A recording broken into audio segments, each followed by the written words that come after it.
Welcome to Nain ultimate. तो आज हम लोग भारत पे तुर्कों का आक्रमण पढ़ेंगे। पिछला वीडियो में हम लोग भारत पे अरबों का आक्रमण पढ़ा था, तो महमूद गजनवी के बारे में यहाँ पे हम लोग आज डिटेल से पढ़ेंगे। तो यहाँ पे आज मैं आपका क्लास शुरू करता हूँ समय ना बर्बाद करते हुए। यदि आप नया है तो हमारे चैनल को लाइक, सब्सक्राइब और शेयर ज़रूर करना।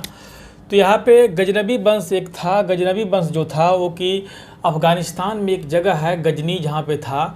तो हुआ ये था, अब इसके स्थापना पे मैं आप लोगों को थोड़ा ले चलता हूँ कि गजनी वंश का जो था स्थापना कैसे कैसे और किसने किया था। तो गजनी वंश का जो संस्थापक था अल्पतगीन था, जो कि तुर्क मूल का था। कहाँ का था? तुर्क मूल का था और अफ़गानिस्तान में गजनी नामक जगह पे आकर के बस गया था और ये गजनवी वंश का संस्थापक था। और उसके बाद होता यह है कि इस वंश में इसके बाद एक सुप्तगीन आता है, जो कि अल्पतगीन का कौन था? गुलाम था। अल्पतगीन का जो गुलाम था दोस्तों, और दामाद भी था ये। तो सुप्तगीन का आ जाता है। तो वही सुप्तगीन जो था पहली बार भारत पे आक्रमण करता है। तो एग्जाम में क्वेश्चन आ सकता है, पहली बार भारत पे आक्रमण इन्हीं ने किया था, तुर्क आक्रमण। पहला तुर्क आक्रमण जो था वो सुप्तगीन के नेतृत्व में हुआ था। बहुत सारे लोग गजनवी लगा करके गलती कर देते हैं, तो आप लोगों को याद रखना है यहाँ पे दोस्तों। तो और पिछला मैं थोड़ा सा आप लोगों को रिकॉल कराना चाहूँगा कि जैसे कि प्रथम मुस्लिम आक्रमण की यदि बात करें तो 711 में हुआ था। प्रथम सफल मुस्लिम आक्रमण 712 में मोहम्मद बिन कासिम के नेतृत्व में हुआ था। और प्रथम तुर्क आक्रमण की यदि बात किया जाए, प्रथम तुर्क आक्रमण तो सुबुतगीन था। तो आपने देखा महमूद गजनवी प्रथम तुर्क आक्रमण नहीं था। तो और सुबुतगीन के समय में ही गजनी और हिंदू शाही राज्य के बीच लंबा संघर्ष हुआ था। एक लंबा संघर्ष था जो कि गजनवी के समय तक चलता रहा। और ये तो मैंने आप लोगों को बता ही दिया था, प्रथम तुर्क शासक था। अब सुबुतगीन की मृत्यु के बाद महमूद गजनवी 998 ईस्वी में शासक बना। ये इम्पोर्टेंट पॉइंट है। जब शासक बना तो उस समय उसकी उम्र जो था 27 साल की उम्र में बना था। 27 वर्ष की आयु था। 27 वर्ष की आयु में ये शासक बना था। तो आप लोगों ने देख लिया यहाँ पे गजनी वंश का कैसे कैसे स्थापना वगैरह हुआ था। तो महमूद गजनवी के बारे में हम लोग थोड़ा सा देखते हैं, जिसका जो कि 1000 ईस्वी से लेकर 1027 तक भारत पे 17 बार आक्रमण किया था। भारत पे 17 टाइम्स आक्रमण किया था, 17 बार किया था। और उन्होंने 1000 ईस्वी में भारत पे प्रथम बार आक्रमण किया था महमूद गजनवी ने। और यदि प्रथम तुर्क आक्रमण की बात करें तो सुबुतगीन हो जाएगा। और उन्होंने 1000 ईस्वी में भारत पे आक्रमण किया था। उस समय सीमावर्ती क्षेत्रों के दुर्गों को जीता था। इसके बाद 1001 ईस्वी का ये वाली जो यहाँ पे ये वाली इम्पोर्टेंट है दोस्तों, आप लोग ध्यान देना यदि मेरी आवाज़ आ रही है तो 1001 ईस्वी में पेशावर के पास एक हिंदू शाही शासक था जिसका नाम जयपाल था। तो जयपाल को क्या करता है दोस्त कि हरा देता है। इसके बाद क्या होता है, पराजय के बाद जयपाल को सारा धन दौलत लूट के बंदी बना लेता है। क्या करता है दोस्तों? बंदी बना लेता है। जयपाल को बंदी बना लेता है और फिर उसको छोड़ देता है बाद में। तो जयपाल जो है इसके बाद क्या करता है, अपने पुत्र आनंदपाल, जयपाल का एक पुत्र था, उसका नाम क्या नाम था? आनंदपाल, जिसके बारे में आगे वो भी लड़ाई वगैरह में बताऊंगा। जयपाल का एक पुत्र था आनंदपाल, उसको राज्य सौंप के उन्होंने आत्मदाह कर लिया यहाँ पे। तो आपने देखा 1001 ईस्वी में पेशावर के पास एक हिंदू शाही शासक होता है जिसका नाम जयपाल था। जयपाल महमूद गजनी के साथ युद्ध में पराजित होता है। इसके बाद फिर जयपाल को महमूद गजनवी ने बंदी बना लेता है और बंदी बनाने के बाद फिर उसे छोड़ देता है। इसके बाद महमूद वो जो था, क्या नाम था, जयपाल, अपने आप को बहुत ज़्यादा अपमानित महसूस किया और अपने पुत्र आनंदपाल को राज्य सौंप करके खुद को आत्मदाह कर लिया। इसके बाद बहुत सारे छोटे मोटे बहुत सारे आक्रमण करते हैं और टोटल 27 बार। इसमें इम्पोर्टेंट हम लोग पढ़ेंगे। इसमें एक 1006 ईस्वी में हुआ था, मुल्तान पे आक्रमण कर विजय प्राप्त किया था। इसके बाद फिर 1008 ईस्वी में पुनः मुल्तान पे आक्रमण करता है दोबारा से और मुल्तान को अपने राज्य में मिला लेता है। ये इम्पोर्टेंट है। फिर से मुल्तान पे आक्रमण करता है और मुल्तान को अपने राज्य में मिला लेता है। आप लोग प्लीज़ पूरा देखना और पूरा मैं एक बार और बताऊंगा। और इतना देखने के बाद आपको याद करने की ज़रूरत नहीं होगी, अपने आप ऑटोमेटिकली समझ में आ जाएगी। तो 1009 ईस्वी की बात करते हैं। अब वहाँ पे फिर हिंदू शाही राजा जो कि जयपाल का पुत्र था आनंदपाल से युद्ध होता है और उसमें जो आनंदपाल पराजित हो जाता है फिर से। और अब महमूद गजनी का जो क्षेत्र था वो सिंध से लेकर नगरकोट तक महमूद का आधिपत्य हो जाता है यहाँ पे। इसके बाद फिर एक 1014 ईस्वी में थानेसर पे आक्रमण करता है। इसके बाद फिर 1018 में कन्नौज पे भी आक्रमण करता है।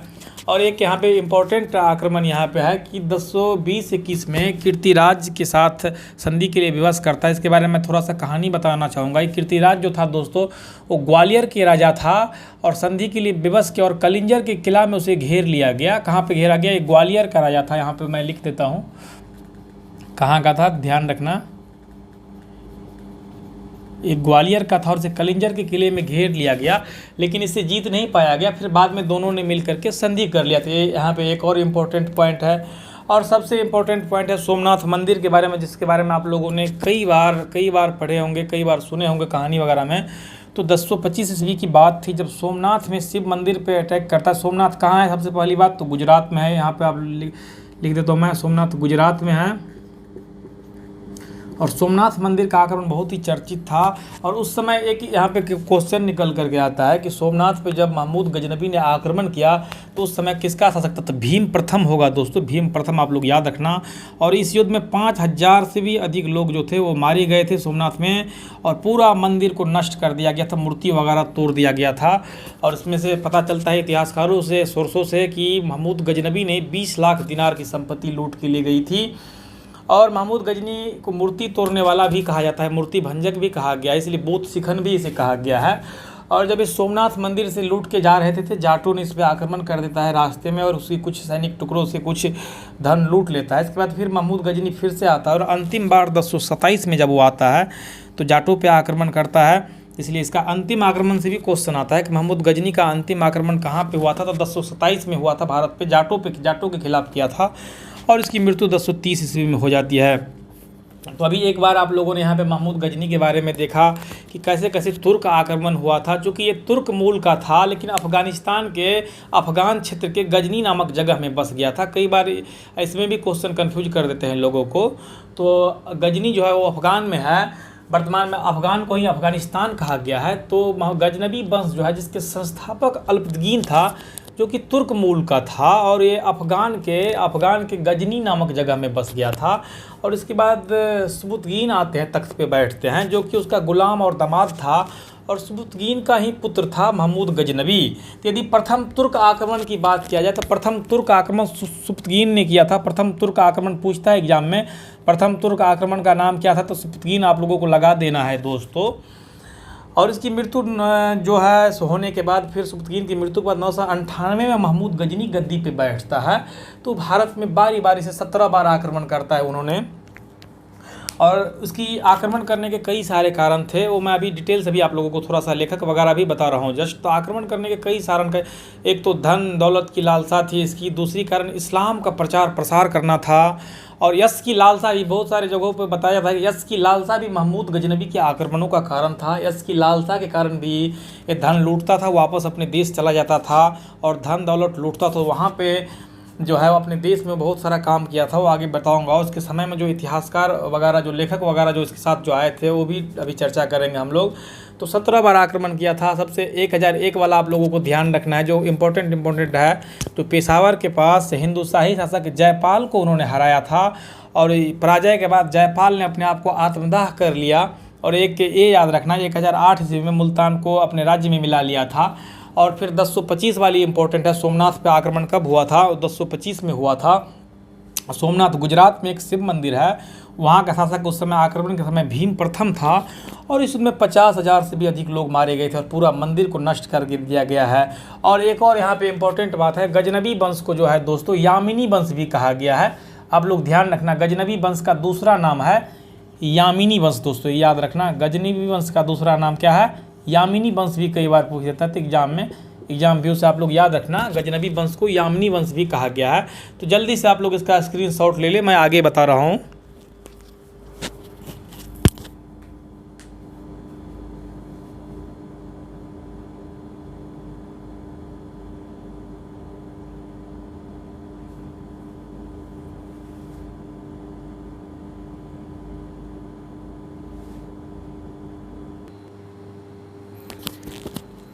अब हम लोग यहाँ पे दोस्तों महमूद गजनी का मूल्यांकन देखते हैं।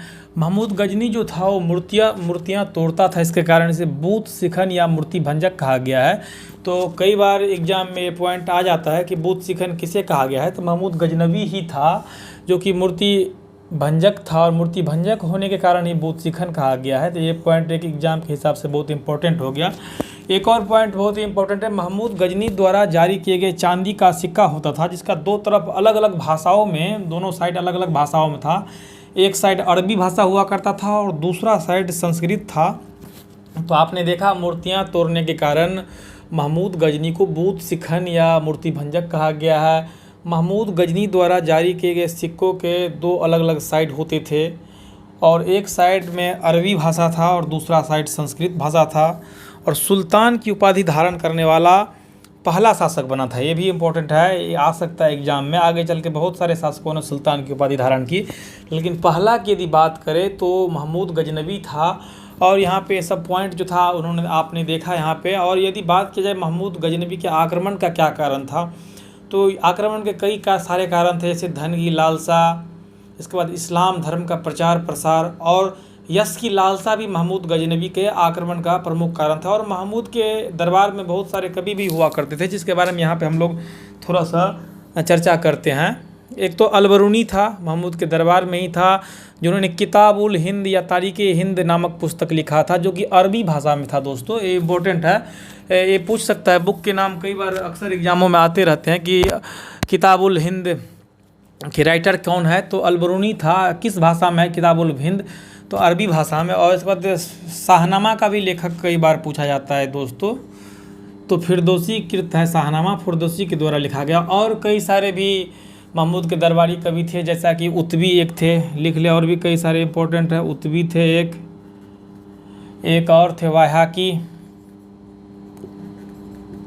यही सब थे कुछ कुछ। एक और है यहाँ पे फरूखी, तो ये सब इसके दरबारी कवि थे। तो यहाँ पे आपने देखा कि इस तरीके से महमूद गजनवी के बारे में हम लोगों ने देखा और इसके मूल्यांकन वगैरह भी हम लोग देख लिए।